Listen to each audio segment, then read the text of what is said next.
relationship between the governing, party or the government is not only between the government and the people, but you have so many stakeholders involved in the relationship. The government, the people, the government, the party followers, the government, the development partners, obviously the government, the external people like those abroad. You have diplomatic missions, etc. There are so many people involved in that relationship. Now, obviously, the indicators show that the government is doing very well. Yeah. But of course, the relationship between the government and the media is also very, very important. Now, should you only say that because there is, a performance, or government is actually showing good performances, and so we could, allow the political campaigning to go on, then you are actually sort of negating the idea that it would, or it can take the media's attention from what the government is doing onto the campaigning. And let me tell you, campaigning is much more exciting to people than a government delivery, because that is boring, of course.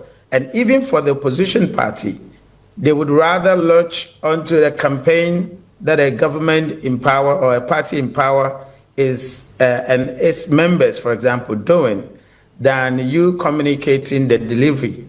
And so very much of the attention of the media and of the many other stakeholders involved in the political system could be taken away by the campaign. So the idea that the government is performing very well does not license campaigning in the very early stages. So I think the directive issued by the council is very appropriate and is very needed, so that they can be focused on the delivery as opposed to on campaigning. Now, what about some of the appointees who have wished to contest the appointees? Some of them are ministers, some of them also heading some of the institutions. And there are some people who wish to contest, but they don't have any appointment. Wouldn't they disadvantage the people, especially the ministers who have the wish to contest? No, I think that the language here is let's focus, all right? Now, when campaign season is opened, I don't think that it actually disadvantages somebody or gives someone an advantage. It's supposed to be an equal playing field, all right? There are so many activities that you can do without necessarily campaigning, but put yourself in position for campaigning without, obstructing the system. You can actually do your planning. You can actually thinking about the resources that you're going to have and mobilize them. Those activities might not actually affect, all right, the attention or the governance processes, but it's about the overt and the covert campaigning that the people are doing or might be doing is what the council, I think, is actually worried about. Because if you do a overt campaigning going around, certainly the media's attention will be taken out, all right? I will be focusing on the campaign. If you do a covert campaigning, again, people will start pushing, what do you call, rumors, etc. All right, and that could also affect the presence that the government performance is supposed to have. It would actually be thrown into the political system quite a lot of unfounded, allegations or unfounded issues, and it would disrupt, the entire delivery system. So I think that regardless of how you see it, it is appropriate for the entire governing party to focus on one thing, the delivery, the mandate that people have given it to deliver, and is delivering. Then when the time comes for campaigning, then of course we can move to the campaign field. But just about 2 years, it is not appropriate for campaigning to be going on. And I think that's why the council has actually found it necessary to actually sound the caution that it is too early for us to focus on campaigning. All right, that's right. But I want to get what we said right. You are saying that for example, if they campaign alongside, governing, if inflation drops and we go to deficit to deflation, does it mean that the campaign will drown, the sound of the campaign will drown the achievement of the government? That's what you were saying. Of course, the media likes sensational stories, and certainly delivery would not give you those sensational stories, but it's about who said what against who. That is what the media will focus on. And don't forget, you also have opposition parties who do not want to hear the good word of the political party in government delivering, but rather want to hack on, the rumors, the nuances, etc. And so the more you push those into the public discourse, the more the media feast on it, and the more the opposition party feast on it, and therefore the delivery message get drowned in the political system. I see. I asked you the question about disadvantages of the side of some of the appointees. In fact, the party chairman is on a tour, touring all over the country, thanking Ghanaians, especially the party faithfuls. And the people have termed us as a campaign in disguise. Would the Council of State, should the Council of State ask him to sit down so that it can create a level, a field for all of them, or you should continue, touring and thanking them? I think it's a void in the system, a void in the sense that if you look at the political parties' manifestos, including the NDC, MPP, and of course all the major political parties, even nationally, we don't legislate for campaigning, we legislate for elections. And so when you look at all the constitutions of these bodies, they talk about the conduct of election. They don't talk about the conduct of campaign. And so the description and the definition of what a campaign is actually missing. And so it makes it difficult for you to control, for example, what the party chairman is doing, for you to actually put your hands on it as a campaign. Clearly, they can defend why they must do that, because if you look at the message that the party chairman is actually carrying, he says that not everybody could be given appointment. He can actually say that he's rather calming down the majority of people who seems to be frustrated because they haven't had an appointment, or those who actually feel that they've been left out. He could say that he's rather working on the part of the government, making sure that those people don't revolt. And then, of course, those trips are actually termed as thank you tour. And so if you look at the headline of the rounds that he's doing and the message that he's carrying, it probably will be difficult without any documentation or without any framework for you to term it as a campaign for elective office. And that is why I think there's a void. Because if the party constitution provided for what is a campaign, what should be termed as a campaign, in what scale, in what definition, etc., then of course it makes it easier for you to control that, or for you to term it as a campaign, and therefore call their team into caution and say you are campaigning. But because there is no such description definition in the constitution of the NDC, it is very difficult for you to describe it. And the same way goes to the MPP, the same way goes to nationally. In our national bylaws on elections, or the laws on elections, there is no provision for election campaign, but there's a provision for elections itself. Now, campaigning is a complete, kind of activity on its own. Although it comes right before an election, it can also come right after an election. And so the question is, what is considered campaign? Is that the one that comes right before the election, or one that comes right after the election? Let me tell you, on the D-Day that the president is being sworn in, that statement, that piece of paper that the president reads, can even be considered as a campaign once you have the definition right. And so in political marketing, we call something the long campaign, and we call something the permanent campaign. meaning that even when the president is being sworn in, they have started their campaign for the next election.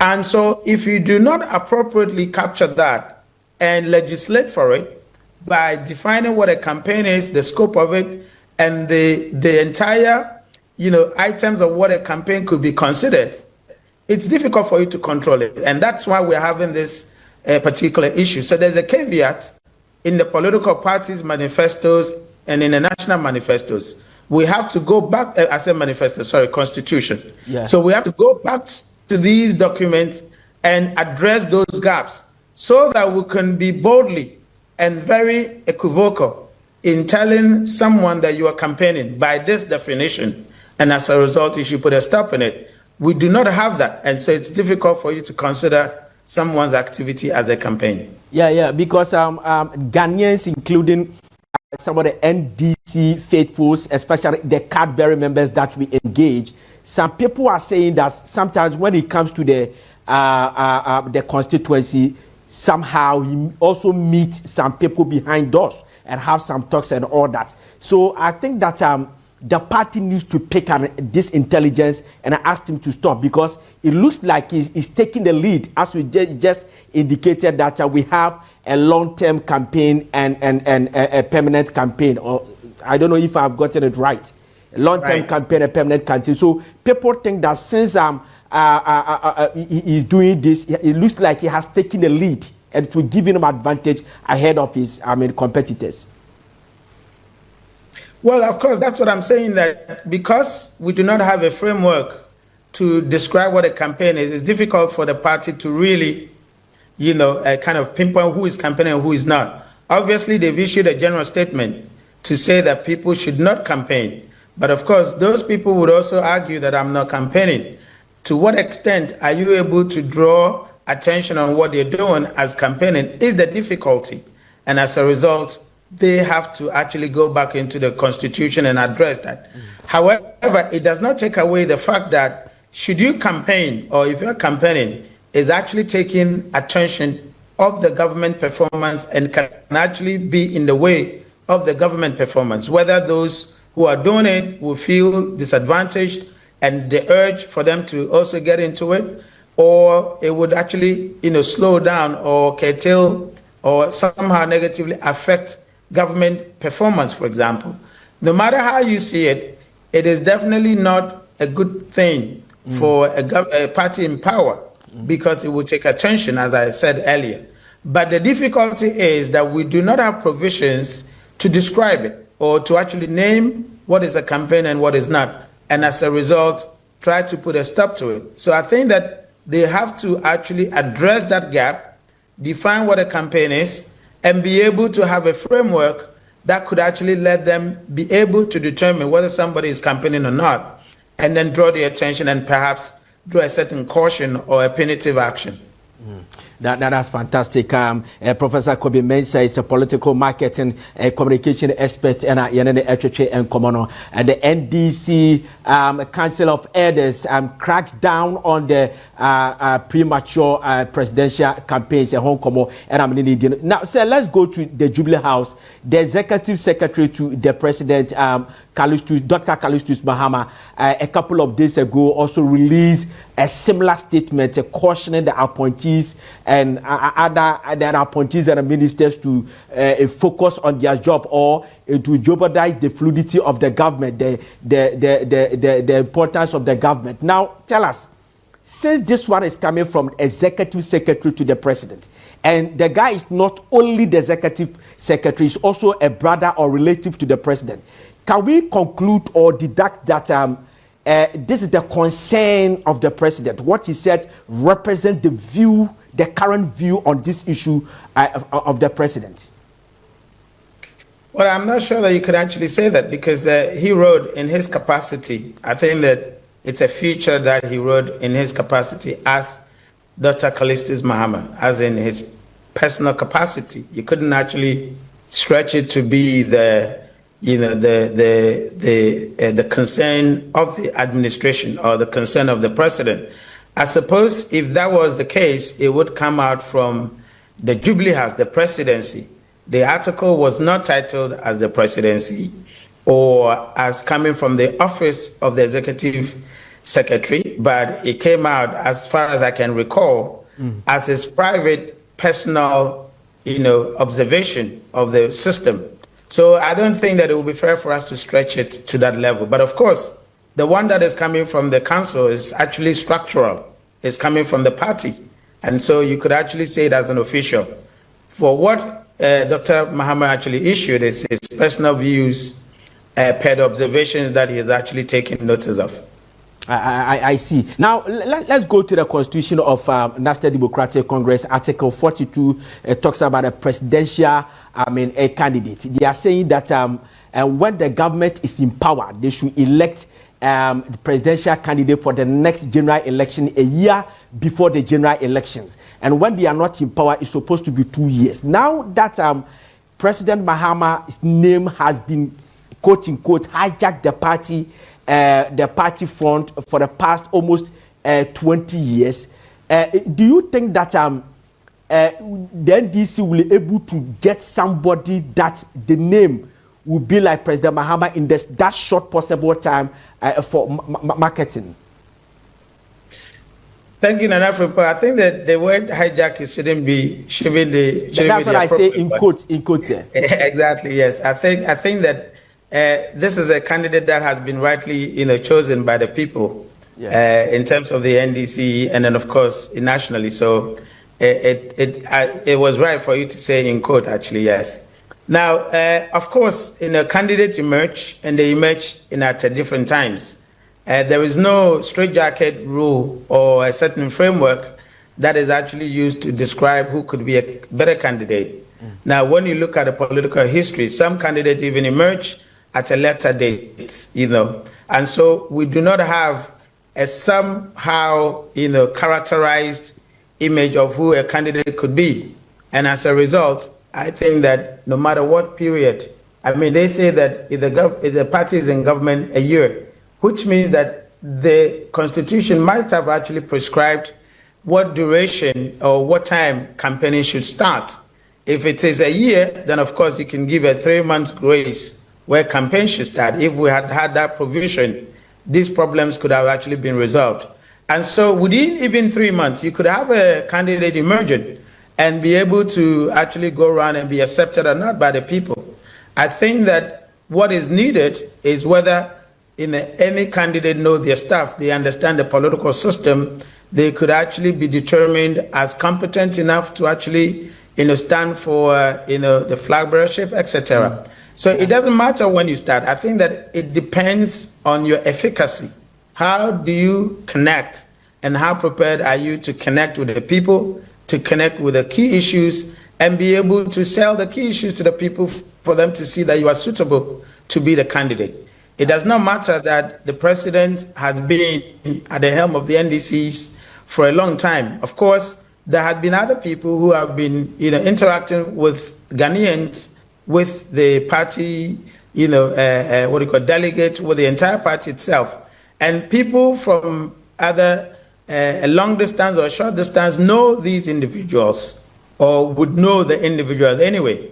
And one thing you want to take into consideration, we are now in a mediatized, society. When we say mediatized, it means that the society is very much media heavy, all right? So it does not matter whether you are known or not. Once you step into the system, the media will carry you through. And once the media carry you through, and you know your stuff, and people can see and hear you say the right things and be able to relate to who you are and what you do and what you would want to do, surely you can become the candidate. It doesn't matter that you have enough time to campaign or not. All right, that's right. Now, the last question is, we've been reading that it has happened once, that in the world politics, whereby a political party has changed a candidate and went ahead to win an election. It has never happened before. According to the books that we have read so far, it said it did happen in the US, and it once. This is a tall order for National Democratic Congress. It looks like it is staring at them. In this case, what kind of candidate will you prefer for National Democratic Congress alongside this performance, so that they wouldn't hit the rocks? I don't think I'm going to answer that question, Nana Frimpong. I would rather tell you that in campaigning, it's not only about a candidate. It's about the candidate, the policy, and the party. Now, if you have a party that is delivering, you're almost 50% into the race or 50% successful. Of course, elections is not won by history, and delivery is history. I tell people that if you have delivered, it's in the history books. You know, election is also, it's about the way forward. People don't listen to what you have done already, all right? Although it's very much a part of it, and it's about 50% of the work, because then it tells your credentials. It tells that when you're given the next job, you can do it. But election is also about the future. If you look at Obama's campaign at the time, he hadn't been president before, he offered the people hope. And what he was saying, people could relate to that. The big ambitions, people could relate to it. Of course, not the ambitions that they couldn't see through, because sometimes your track record can tell people that your ambition is hollow, because given your track record, they cannot relate to your ambition.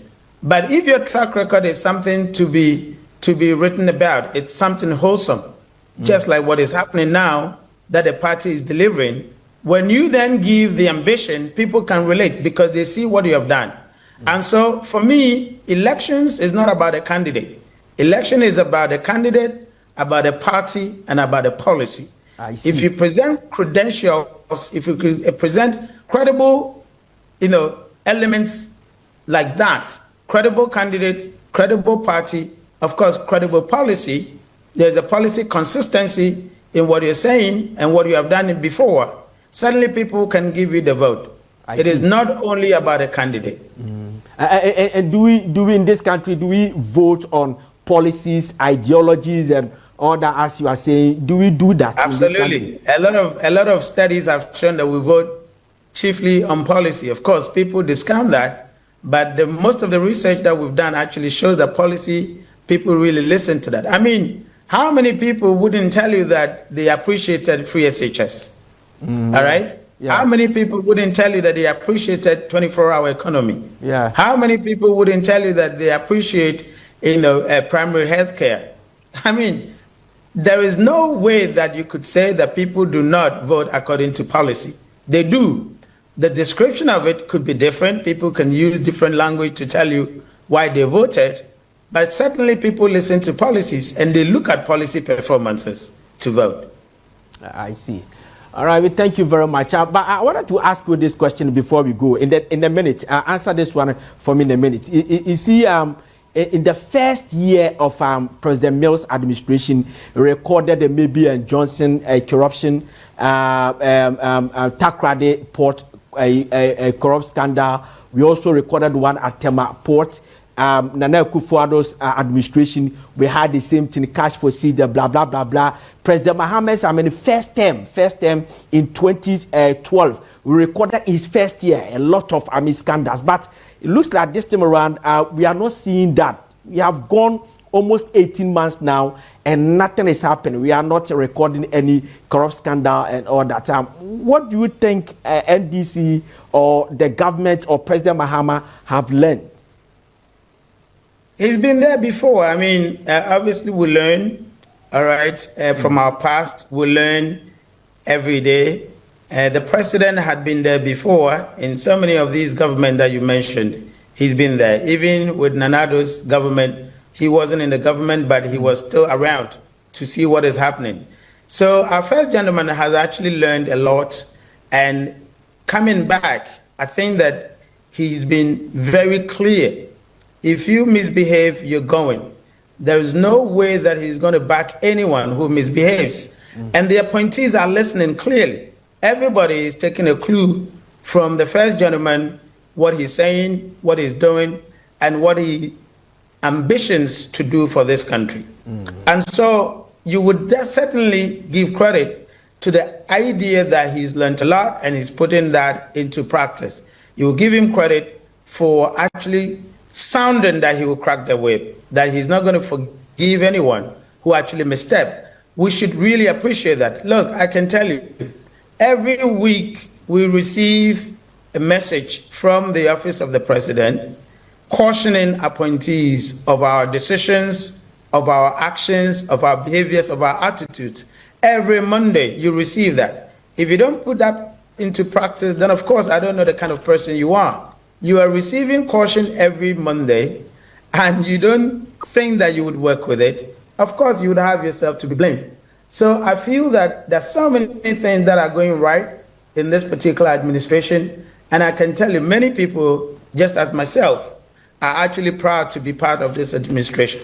Right. We're almost doing everything right to make sure that we can deliver to the satisfaction of the people of this country. All right. We thank you very much, sir. Thank you for having me, Nana Frimpong. Thank you. Thank you. All right. NDC 2028 session talks and Professor Kobi Mensah is a political marketing communication expert and I'm say the Council of Elders of National Democratic Congress issue statement at the Ababontin. A strong warning. Warning. Ubia wo pepase opese o contest se President Mahama and nadia the 10 no so obetimi atoa so. So ubia wo pepase opese o contest na yeto so abana be flag bearer at the National Democratic Congress no. Omo the caution at the ma say manimu ya ni jai campaign na wo ye no na ebetimi create problem at the ama party no. O ken kan yi na omo say one a bit me am abiding focus because free say the government is on the right track into some ubimu appointees, for example, ministers, so the campaign be a bit me am lose focus. I'm a abiding so far, I'm a minus so far. The thoughts will be say a bit me create factionalism in the party, division in the party because obi per Kopoku, obi per Toforsen, obi per Unisaf, obi per Nana from Ponziga. It's a basa noa. I feel now creative problems, cracks in the party. So the Council of Elders released on the buy last week, and home common and Professor Kobi Mensah, okay. So that is that. All right. Moving to the next item. In the next 15 to 20 minutes, we have another Kobi Mensah is the businessman and senior communicator of National Democratic Congress. We chanced on the video on the social media. Who say a Dambia and no Dansoman Ebenezer because of flooding. Ye butugu any idea. We have the owner of that property here with us, so I'll share the frustration and the reason why Sir Adiana Abba and the Achray. Okay, so we move on. I'm told that he's already on the line. We have Mr. Kobi Mensah is a senior communicator, National Democratic Congress, and also a businessman. I say, yeah, that's I say, only a share, and we are live on Kesben TV. DSTV channel 364 and Go TV channel 121. Now, Nipa almost all over the world. People are watching us. We've seen on watching it from our TV. We say Yebu Edai Biagu and your investigation. We are told to say it is yours. Now, catch a buy. What actually happened? Okay, Mamina, good afternoon. This afternoon. And what happened was that I think last or 6 weeks ago. And then I started the project 2 months ago at Abekmawes when I feel like I own a property, registered property. I bought the property on the second. Sir, please, me patron me. Professor Kobi Mensah, he has a problem with tree. This is a tree program. I don't know a problem with tree. It's the ne cabro for no. It's in patron catchy my wife. Say ubetimi akakakra. Okay. The first I met property on the second day. 1997 and the meter property on Big West. Timito property no one or him be a friend no ni agotiano. So when about to register the property no and everybody say medical lands commission and go to now say just say that time the late ni alote ubo sempe manche. But the letter come lands commission for one lawyer Puku invited me that was on the 12th of December 2013. You see, the Akokano say about letter better say just say on here in banks and to register one. So they go far near the war any neighbor facts from Simpe Palace or Accra and I'm no more and almost some case okay. As some to attend, there's a money that I have to pay for the palace. So I pay the amount of that time no 20,000 at the ma and I'm gonna make a contesting my testimony say I'm not to answer money. So they go ahead and do the registration for me. That was 2014. No more registration, mommy. Before then, my seed was 20. They say I am answered or some full so. The metals are in 1997, 2014, and there's no gutter there. Now, many pambos in the show. You see, Ebanisano, and I'm sorry, that was 2018, 2018, and a pambos for say, he should call or more sort of sort of society and your own bear gutter. And see, Manchester, you know why you got an almost come assassin over 10 to 15 feet. Oh, my assassin dance since I don't know to got an bend me feel now, Messi, sir. I even have a counter with them, say, I don't know, yes, sir. And I'm trust. So that was last 2-3 months. And I'm going to see, as I was going to say, the hotel. It's a hotel, I'm missing me, now, hotel 120 rooms or in Simia semi traffic wall before say mayor hotel. But now there's a first or complete foundation there since 2010. Oh, film order that. Timmy started fence wall nana. If you by say Metropolitan Assembly funded by which is the air big my west assembly funded by only some dynamic BM trouble. It's mean we documents now mayor registration of the land, you know. Last commission letter the Command Metropolitan Assembly that was on the 16th of 2015 said they want to verify the land if it's okay. The Metropolitan Assembly also extra letter the Command last commission for said the land there no residential area so they can go ahead and do the registration. I have all my documents here. This is the document from the Ni Aluto Bosimpe chief. And then they are make call lands commission make call lands commission they are Metropolitan Assembly so so this is the document here. So I have all the documents for assassin say the home baby I was say sifi. So we start here now regional minister no the twin sister by say the number of case in the hotel. And as had on my hotel no kasa san back san okwe echina osan baby a week later. You are talking about the current regional minister, Madam Oku. Yes, okay. Madam Oku, Akole Oku. The twin sister air call by. But before some assassin, that was 97. No, now Madam Oku, Papa and Mammy at to assassin almost sit down and feel no boss, which is 97. No, you see, now if you are, I think 140 meters away, they are going to my 120 meters away, they are going to my property. You see, I come back and seminar and say, gutter says so, gutter me, gutter no could do side because there's no gutter here. So I'm creating the gutter big one, ever containing the whole area and also okay. And okay. Well, now, in Kofopa, I said, hey, we don't miss some messed up made man. I'm so what? It may be who won't be a mayor, you might see, maybe see projects. Probably be in time to stop one, stop for me to maybe. After a week later, and a regional minister, no, as a smart about the Subium. One minister, a day no, a demon of my me person is a million projects. So quickly, Nana, not more for by all the regional minister didn't buy, said, Cho baby, no, baby, may first one a cruiser and Timmy Bubu, and I'm marking baby, Miss okay. Closer to the gutter or closer to the. Not closer to the gutter, closer to somebody building. Space now, so. Then my friends or my concrete everything is dead. I want sana. You can be see if you know. I'm coming to me 3 feet and me 3 feet down and I hold you 6 feet. Until me be I come assassin back. I watch you. Chief, me at man do baby no. And I was a baby 7 years or so. Me woman see hotel and me see feed on baby sir. I don't know okay. So quickly nana. Me friend ye national chairman. Say General Nketiah. Me born am so o suano na fo nti me friend Mustafa Bani nti Mustafa Bani wa me friend no I see Friday nti me kasa Friday no Saturday Sunday Monday and Papa 7 ko wa Mustafa Bani friend say woman so name me nti want to meet me at his office I'm so wow me say na dey my business so go kobi kona ko chia no na me ko chia no the office that was last 5 weeks ago. In Kushan office, many madam for Bakun Kushan. See indoor meeting between me and madam for. They didn't go on also. Yes, we are from us, and I didn't cancel. You want to say, Mammy, we need Mana. I blame me, Nimu, say if you know, course, we know it's good. Mr. Chen and Okai also okay, but or Kaimu bet or Casa has no conspiring como. Him catch say, and see what I say, and the family house for horn a day now, only the cosmic she, sir. I didn't know any more she.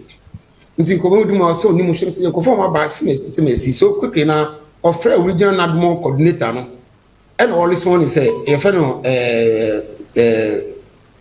Desmo and offer no I think they know Danny no offer Danny na Danny say okoho and omo ko hwe afunu ka sese na okohwe na hu se na wa chem se bia me ntimaye chief obi a osi mu hwe abi fi abi project starting me so me ma wo na koso se na bia nkofo ewo mu fi na mo hwe nkofo baba get so na de nti me yaduma omo san ba no se me gata na fi mi fi no me gata ndalet chief say na this woman is hunting me okasa oba no be yide nti omo se se obeba me nchen na ya call site na ya kohwe de ebe boa community mcu na me stop aduma no me twen for 4 weeks my me number them say okay Echima that was and no, you know, or Wednesday we need 2 weeks now from say or site to about Mufi on Timimla. Sir, madam, you can say about from my first I always say when I'm in meeting, you don't have time for yourself.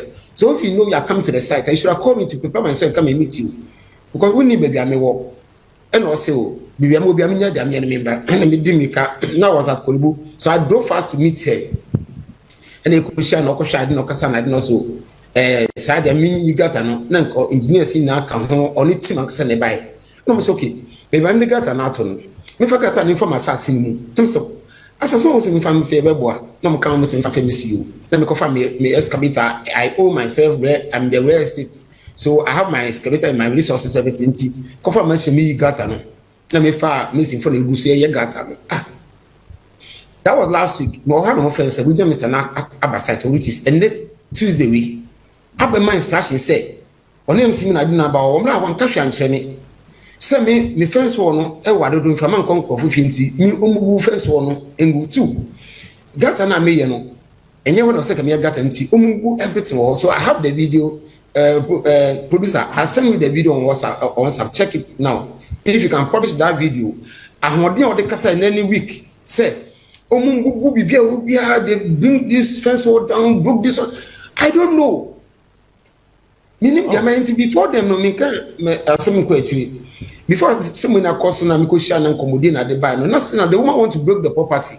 So when I had the video, no, I drove straight to our national chairman's office, and I me bought your chairman and the chairman say, okay, come be chairman in my office. So quickly, that's chairman Asiedu Nketiah.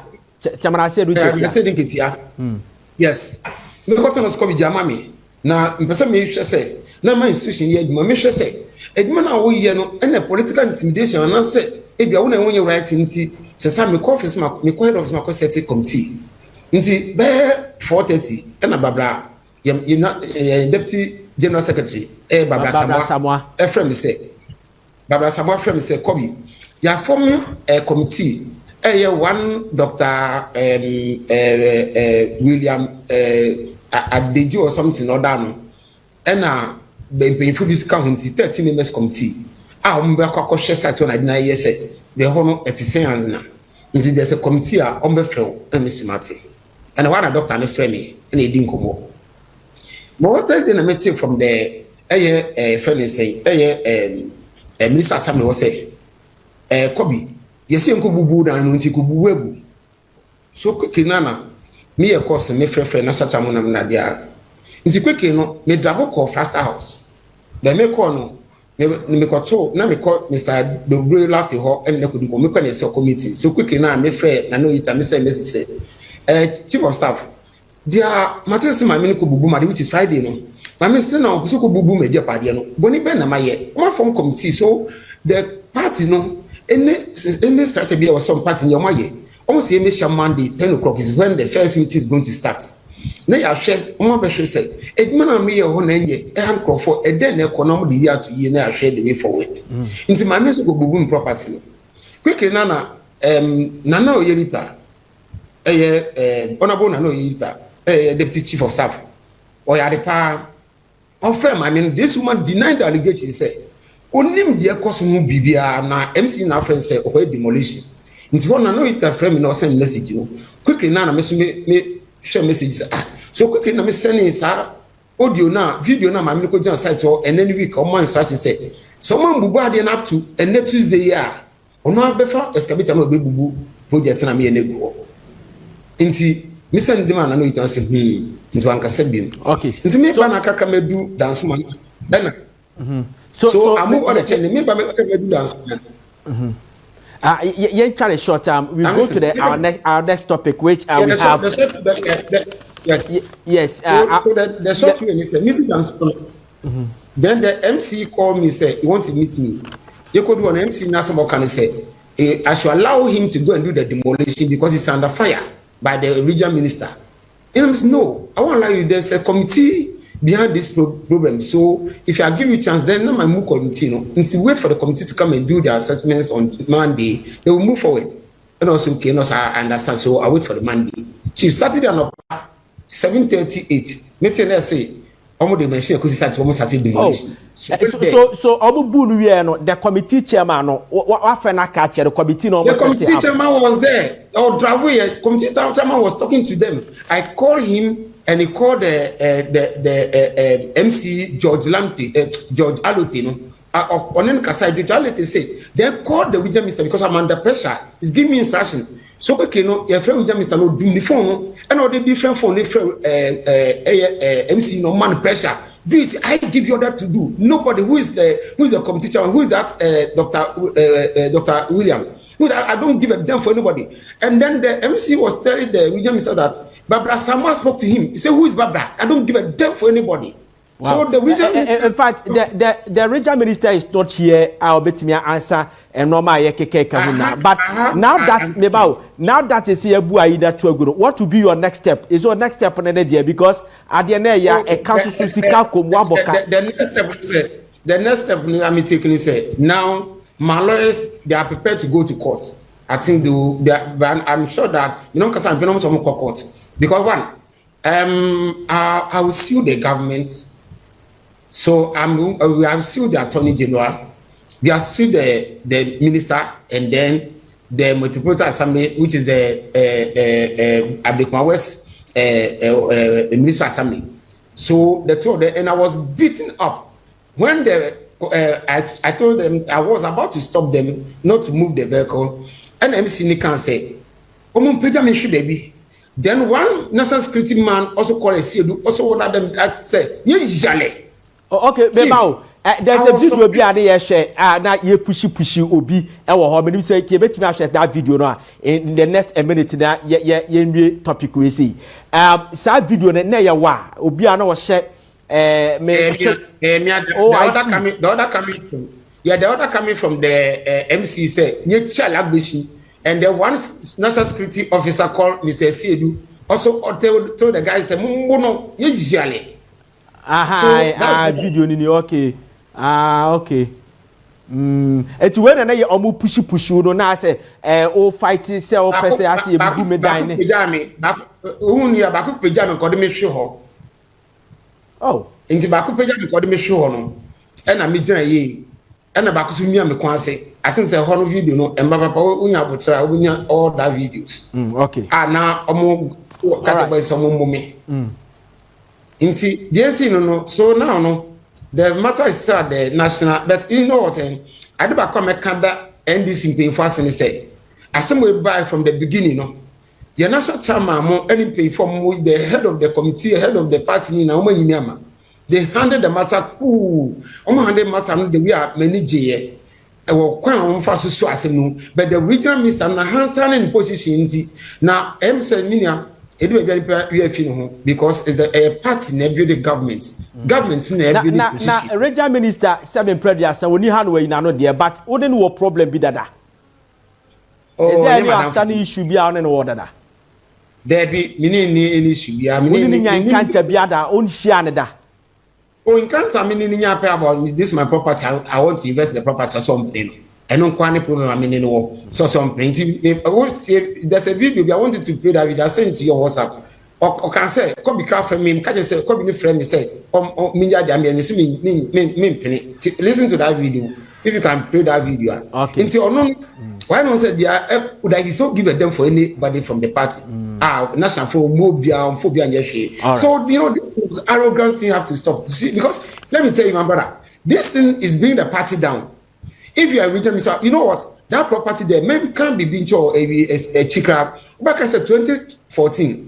What is say honorable intimacy because be mentioned be filling station or dance man. Na ye filling station na me the whole company. In see everybody is honorable ni liar for tagbo. And no cover up where and over site of a say. Me recording business now me be on. Be share site home say the place no, not the place is school. Say you can put any building there. So honorable ni liar for tagbo, former minister, former regional minister we onimubi, former major cover up with any property. So me who say osa we just miss a quantity nipa. Why? Because of the mommy fear Ben Hunty or mommy your projects or all right. Why? And your property, your property, I may register you. I own that property by myself.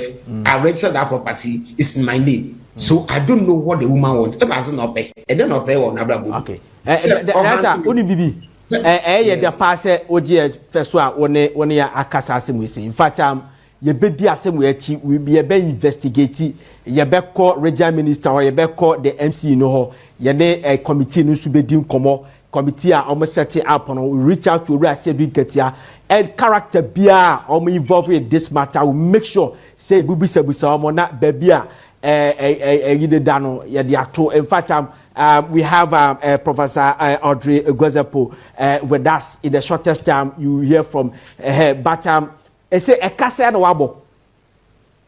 When come about a bit because Osha blocks na me the adman ne we come here na enyan kwala adman me here nti afina we make a kanyama bon me hu e kamabo mean to in fact kamabo to just see and me go mistake. So my team is working on it and then you hear from me through my lawyers when we get there we will cross. So if the party ne catch us say drop legal issue no men fan court mum they are putting everything into its position. You'll be compensated and go and do your work. How will you do it?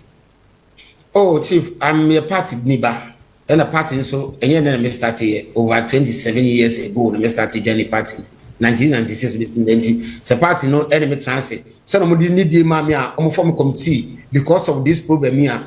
Oh, I so many it's a simple party that Kibiano lithium party back. Data ye tawachi eti yeso so say ye hene say hu hia say ye komawa ye be kwama pa why don't worry me that's yes ye that's a power Kobe-Mensah is a business man and of course a financier at the National Democratic Congress Ablekuma West demolition akoso na motiano we say a fie bia uko social media a dan bia war dansoman Ebenezer who say na ye dugu form ye de excavate dugu form no the owner any na train come. Okay, so that is that earlier on he heard Professor Kobe-Mensah, a political marketing and communication expert. You heard him on the NDC issue statement, the Council of Elders issue statement. If obi or person or contesting or replacing President Mahama say I'll drop on the tools if you have an ambition, lazy your boot to contest as a presidential candidate. Put everything down for now. Party is so they are not in political season. So Omunyembi, Yanura Kobe-Mensah, Professor Kobe-Mensah actually and you also heard this Kobe-Mensah. Okay, coming up next is the LGBTQ plus. We are staying here LGBTQ plus. I mean bill sign Abaye law, ye dia koma omanpanyin the shortest time, ye heard me say omanpanyin be Asante na ama Abaye law. You remember that yesterday the minority in parliament had a press conference. Oma rejected this law because of 31 amendment was alone. So we are staying in this LGBTQ plus the part 2 of today. The political aspect today we'll be having Mr. Musa Dankwa is a Ghanaian British financial analyst, founder and the CEO of WDWA Risk Consulting Limited and executive director and head of research global info analytics. And Professor Audrey Gwezepo is a dean of School of Information and Communication Studies, University of Ghana, and a media practitioner, of course, a human rights activist. We also join. I'm told that our prof I join here. So let me go to the line now. Many prof Andrew Chenkomo. Prof, thank you very much, sir. Johnny. We are live on Kesben TV, DSTV channel 364 and Go TV channel 121. Now, Prof Kachen, the LGBTQ plus, anti-LGBTQ plus, law has been passed in Parliament. It's up to the President, so about assenting Amara Bebe law. Now, Kachen you, Madam Nancy Pelosi, or your former Speaker of Parliament, Edema, United States of America, came to this country in 2019. Oba Nadia Bakoka said he urged the leaders of these countries to uphold the human rights. If he mentioned the word or see human rights, yamano enye human rights and freedom, yamano enye duma ye upholding that yama emunya den. Per what we have seen today, the passing of this law contradicted the Mamena canon, and I say human rights na yeshemu kena, and I say yato atwegu. Thank you very much, and good afternoon to your listeners. First, I want to correct, I'm not the Dean of the School of Information and Communication Studies. I'm the former Dean, but I still teach at the University of Ghana. I'm a professor at the University of Ghana. Secondly, I am not a tree speaker, so if you want the best of me, you'll have to ask the questions in English, okay, and I'll answer you in English. Although I think I understood your first question, okay. And I think we shouldn't engage on the basis of what somebody from outside of our country, Nancy Pelosi, who is no longer in position in even the U.S., says.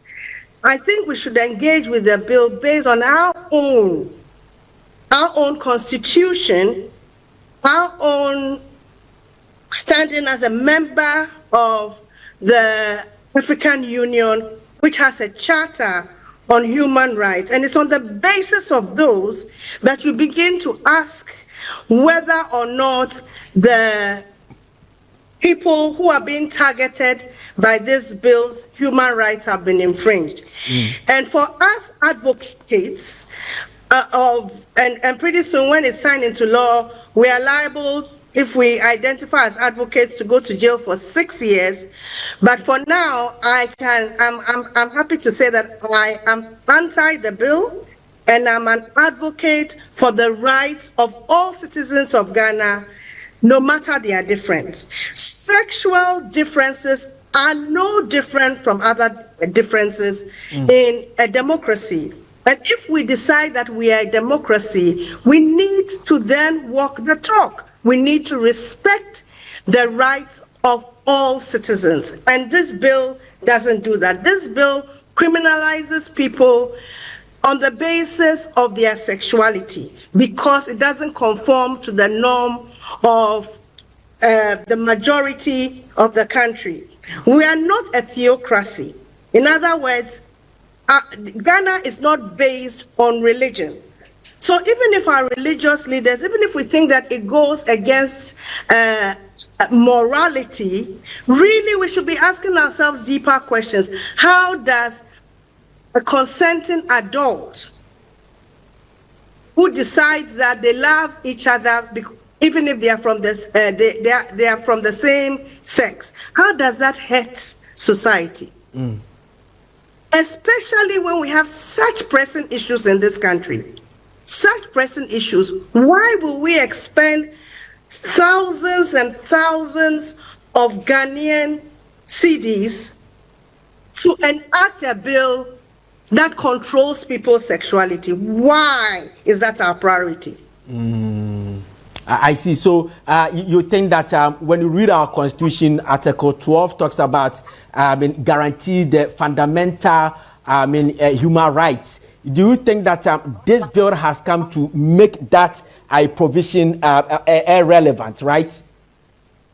Well, I think it contravenes it. That is our opinion. You know, our strength as a country lies in the fact that we bandy around our democratic credentials. So we need to be tolerant. We need to base our laws and actions on constitutionalism. we need to respect the human dignity of all our citizens. And criminalizing people because they are homosexual or pansexual or bisexual, it goes against that. I see. So per what you are saying, if I understand what you are saying, you mean that this one you are supporting the homosexuality and the lesbianism that things going on, right? Such a funny way of reframing it. No, I am supporting the rights of people who choose to express their sexuality differently from the majority of us. That's the freedom of conscience. The freedom of conscience.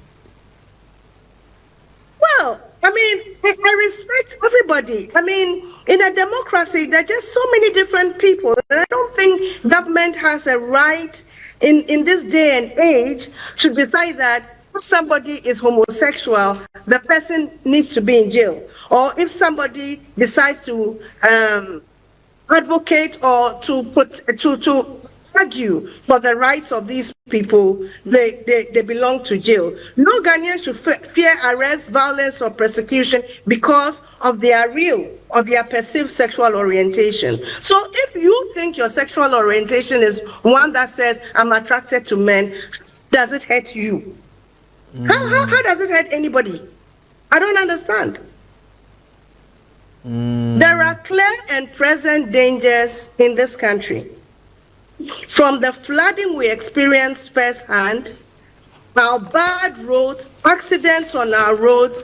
But guess what? Even if we want to wade into morality, because the concern, this bill is about people wanting to police other people's morality. I would say that we don't have a bill. It's called a family values bill. Am I lying? Yes. Human sexual rights and family values.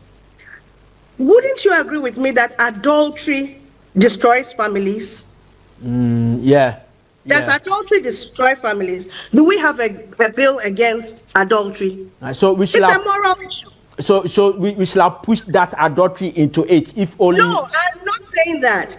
I'm saying that we don't need bills like this. And that you leave morality, let the pastors who are concerned about homosexual behavior, let them go into their churches and pulpits and preach to their people. After all, most Ghanaians either go to church or to the mosque, and tell them that this behavior is abominable in the eyes of God. Don't do it.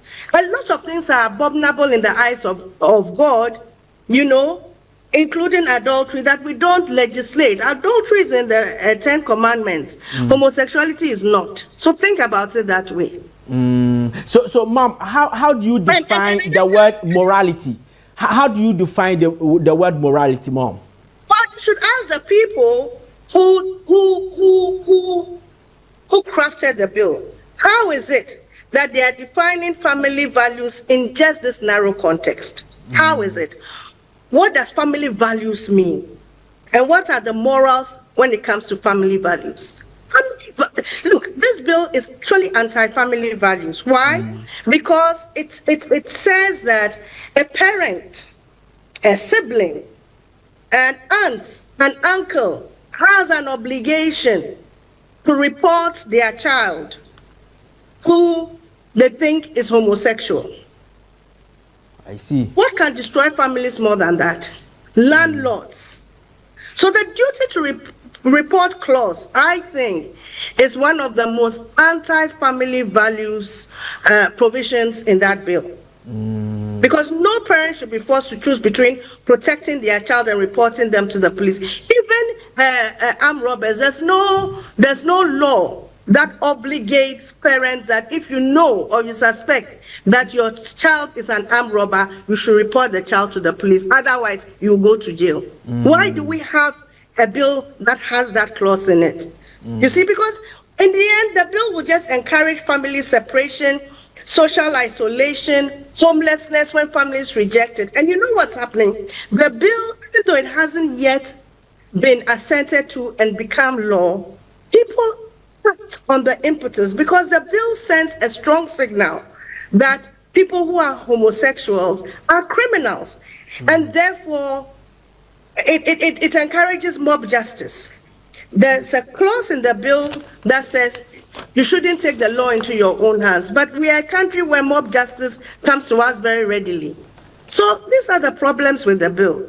But my main point is, in this day and age, with all the challenges that Ghana has, why on earth do we think this is a priority? And I think that you journalists should go and find out how much it takes to enact a single bill. And this one has been enacted twice. This is the second time. How much money was expended versus what that money could have done for some of the problems that we confront? So you think that the Criminal Offences Act, that's Act 29, the Section 104 that talks about the unnatural carnal knowledge, that one should have been enough for us to move on, right? I think we should just, at best, as in countries, progressive countries like Botswana who are African, it should have been repealed because these are colonial legacies. Even the people who gave us those laws have repealed it at best. But if we don't want to repeal it, at worst, leave it as is. I see. And by the way, I just want Ghanaians to know that unnatural carnal knowledge applies to both homosexuals and heterosexuals. Why do heterosexuals think that? Why do heterosexuals think it's okay for them to have sex any which way they want, unnaturally or not? But if homosexuals do it, we need to punish them. Why? What double standards are those? So per what you are saying, if I deduct what you are saying, it means that if I have a wife and I decide to, have an anal sex with my wife, it's my right. It is not your right. I'm not saying that it is your right. I think that if you and your wife decide to have anal sex, it is none of Odrigajeko's business.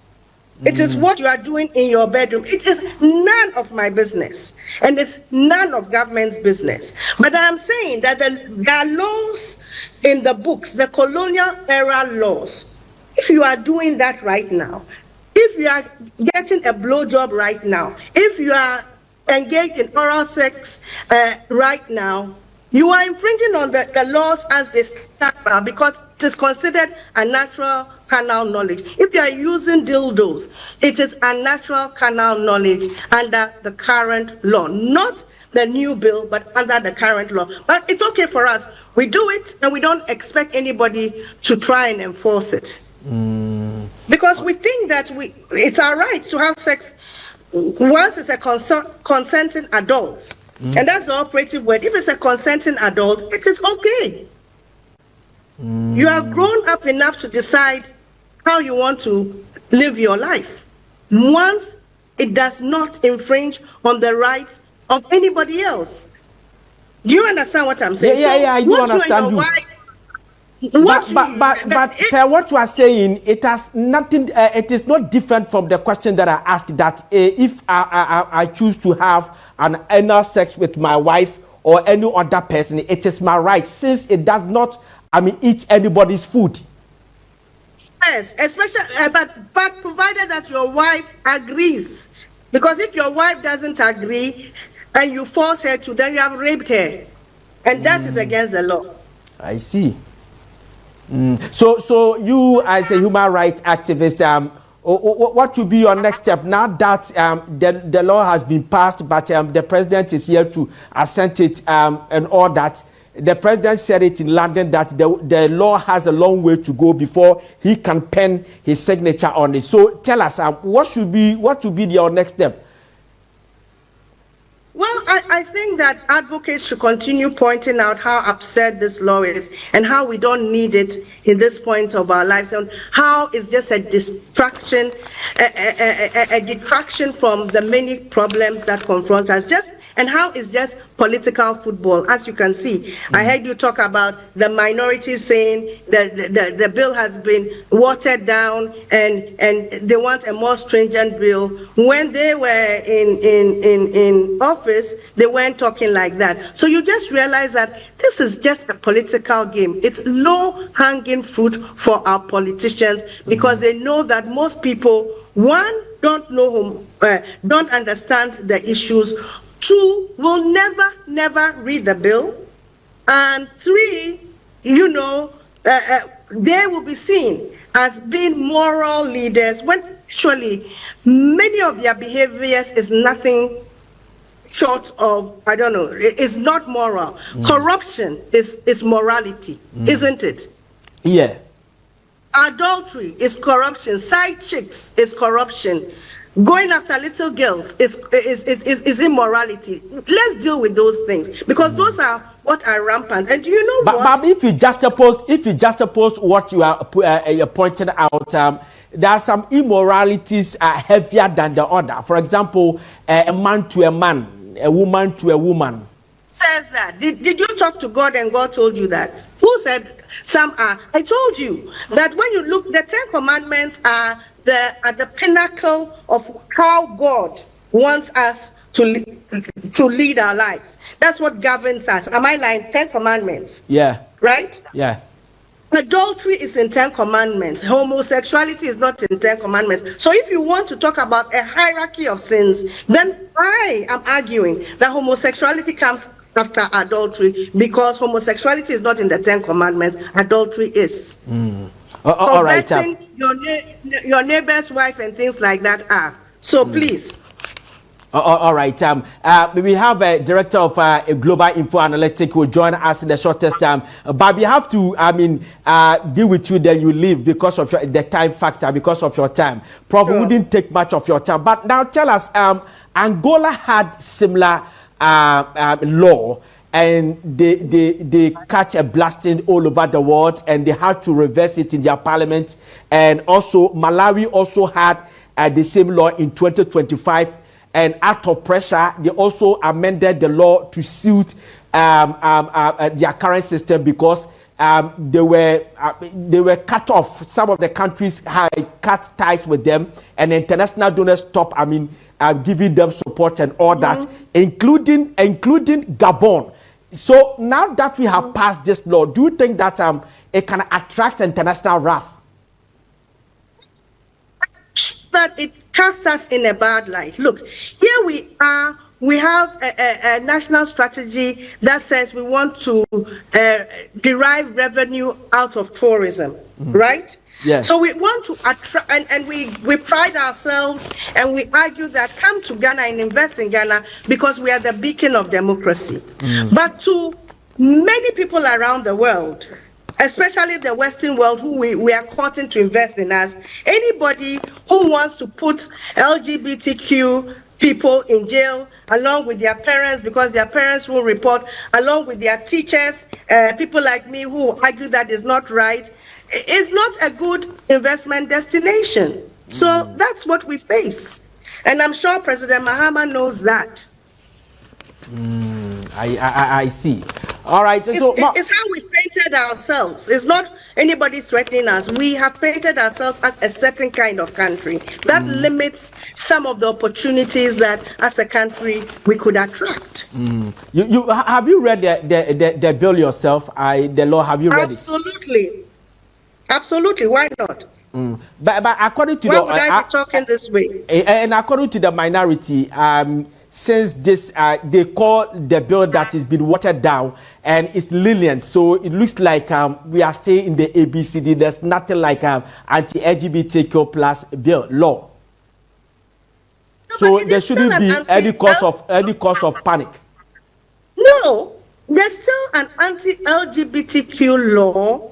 Some clauses may have been amended. So, for example, the old bill did not allow for it did not allow for lawyers to be able to defend LGBTQ people. The old bill was crafted such that it would be difficult if you were a medic, a doctor, or somebody from the health profession to look after an LGBT person if you knew they were without reporting. So they've amended some, but not all. Okay. Fundamentally, this bill is still an LGBTQ bill, which says that if you identify as LGBTQ, if you indulge in practices considered LGBTQ, you are liable to fines and jail time. Okay. If you are considered an ally, defending and promoting LGBTQ activities, you will go to jail. If you fund LGBTQ activities, you will go to jail, etc., etc., etc. So the fundamental, I'm saying the politicians are just joking. They are just playing football. We have to do the part 3 of this one. I think that we also have to bring the other side so that we can fix for a debate. And Ma'am, we are with you. We are with you. We thank you very much for today. And I think that the part 3 you will join maybe a day after tomorrow or next. Thank you very much for having me on. I urge Ghanaians to read the bill, because anytime you engage people on the actual provisions of the bill, they are shocked.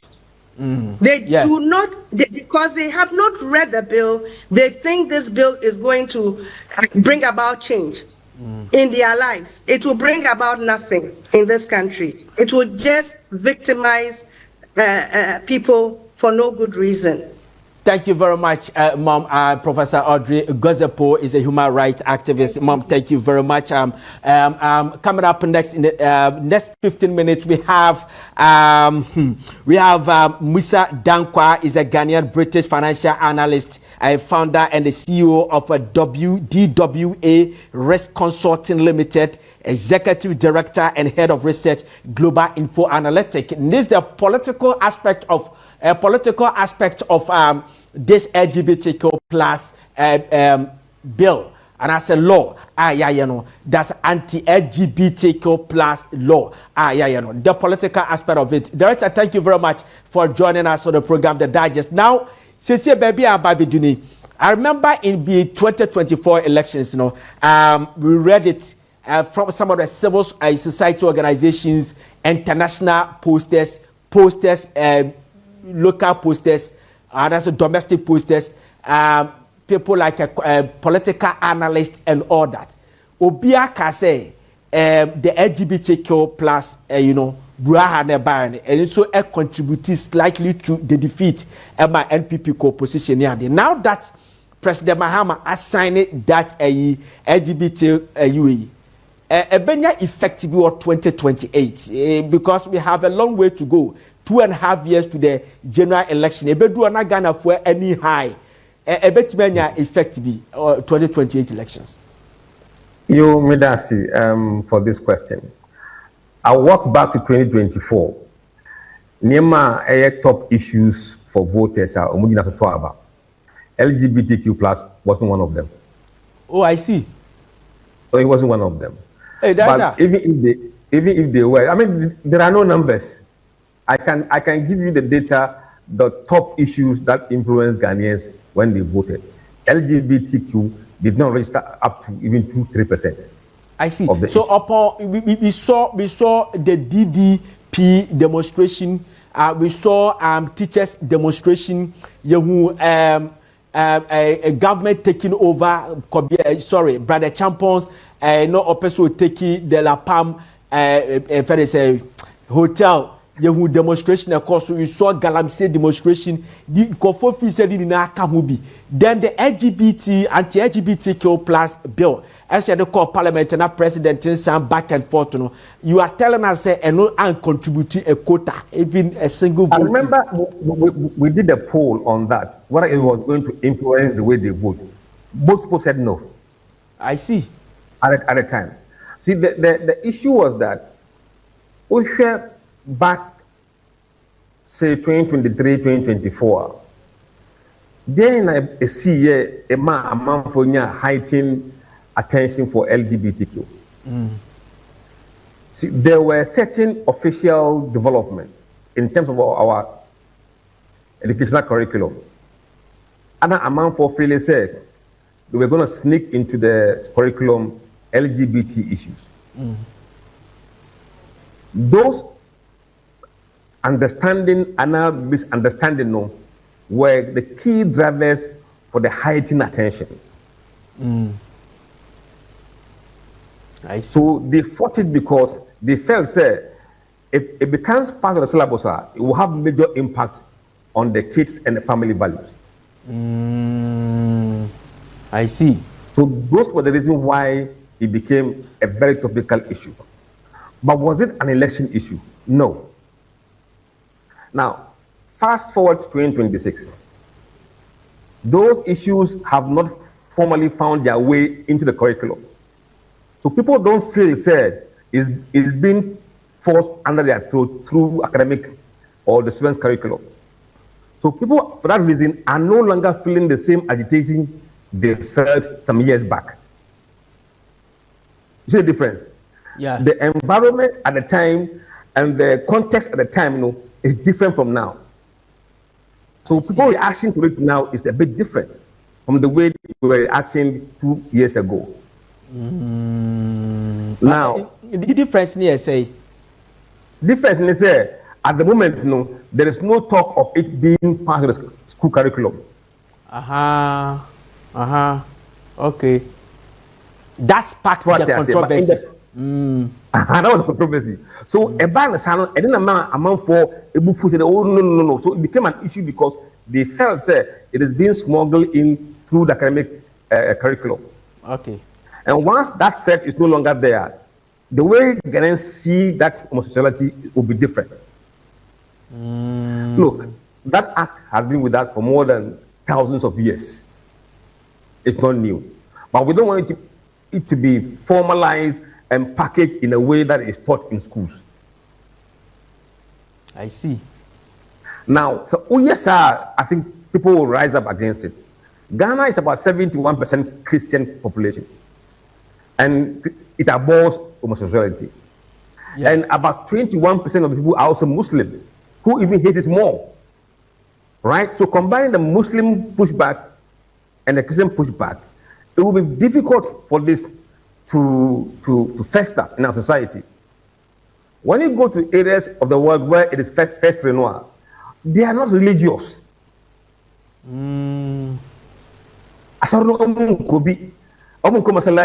So that differences are there. So for us, naturally, as a people, we will fight against that act.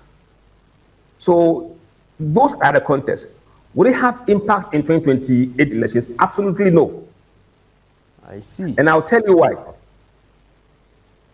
What are the top issues that will influence your vote? Look, say come NDC economy, cost of living. And they are more important to that person than LGBTQ plus. I see. And no becomes an issue if you don't have a reason to vote for or vote against a government. And you're looking for an excuse. Then you go to the extreme and pull those as an excuse to vote against something. Again, say almost feel say you are a candidate that may promote it, then it becomes one of the reasons why they may not vote for you. Because we have a shared number of Muslims and Christians who are opposing it. I see. So the director, you tell me to buy. You just how do we see? You father say President Mahama. You say you will be there. You are quite nim on sign. Now fe a election year. A cabe 6 months. You are 2 election on sign.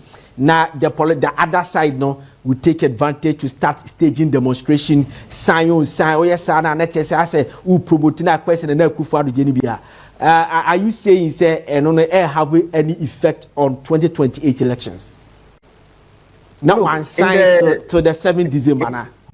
Let me in the June poll, we are asking voters whether they think LGBTQ issues have gotten worse or is the same, and I say we are asking them, or they have no opinion.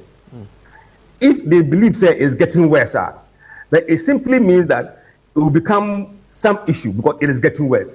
Yeah. When it's getting worse, their fear would overwhelm them. It is the fear that makes an issue an election issue. If they are saying, say, it has not gotten worse, no matter how often you demonstrate, it will not catch the heart of the people because people say, so why should you make it a center of an election matter? Yeah. And again, because it is not being put to ourselves. So that context is also important. I don't believe, say, it will be a tipping point for any election in the future. No. I see. The minority, we should consider it, say, they want to set the record straight, but it is not politics anymore. We've seen how parties, when they are in opposition, behave. And everything they latch on, they want to capitalize on it. And it's their own right to do that. Maybe they want Ghanaians to be awakened. Maybe we are asleep. They want to wake us up, say, look, the question is, will the public feel, say, it is a big threat to us, and for that reason we should fight against it at this stage? Because the sentiment and the context this time around is not the same as last 2 years or 3 years ago. I see. Yamfane say the crackroom and Yamfane say President Mahama by and be a month or two. You put to everything in each position, then was signing at the end the Abe law in this country. Then we start having international pressure to say the Angola, Malawi, and other countries in Nigeria. Almost reverse to say Jamaica for now. Almost reverse went back to almost old system now. And criminalize LGBT. No be that international pressure never. Na President Mahama Kaso could because of this into no Mame San Sambechi. Near side the court parliament here reverse law now. Before the 2028 election. Since you are saying say LGBTQ plus no, and you are the confusion so the two abano. I don't know how affected abano. No, I mean from what I can see, it depends upon how he handles it. You see, we had those countries, even in Uganda. They were actually pursuing people in their homes and places and grabbing them and attacking them. Oh, okay. There are so many laws for why you pursue people on it. The law can be passed, you will not see the effect of it. But passing law, after you say amount for LGBT, I think that will create a heightened tension. And that will put the pressure on the government through the international community. By a passing things as usual, I don't think it will create that storm as we saw in Uganda and other places. You see, I think this law is more of symbolism, actually, because we want to assure our people, say, massa festa in our society, because we are 71% plus 21%, about 92% Muslims and Christians. And for us, it is okay for us to have these laws in our books. In some places, Muslims and Christians are less than 50%. So the pressure is on that side. So I think let's see how it goes. But I believe that even if the law is signed into act, they will not be going after people, chasing them up, arresting them and putting them in jail. That will not happen. I see. So when I say cocoa, then I share down for difference. They said they were kind of. No, I mean, for the moment, I have my doubt. But time also, we can measure it and see the effect it might have. At the moment, I have my doubt. Say LGBTQ plus and cocoa issue no and critique changes behind conform say oh cocoa no ya teso say to the cocoa issue is not it's a temporary situation. How would they feel few years down the line when things normalize? We have to measure that to see the effect. When so immediate act that has been passed going forward, what will the feeling be? That's why posters over time will test the feeling of the people. What people think about this issue. With time, we'll do that and we'll tell you whether people are getting worried about it and whether it will be an election issue. But for now, I'm saying, sir, it is unlikely, and that is my view. That's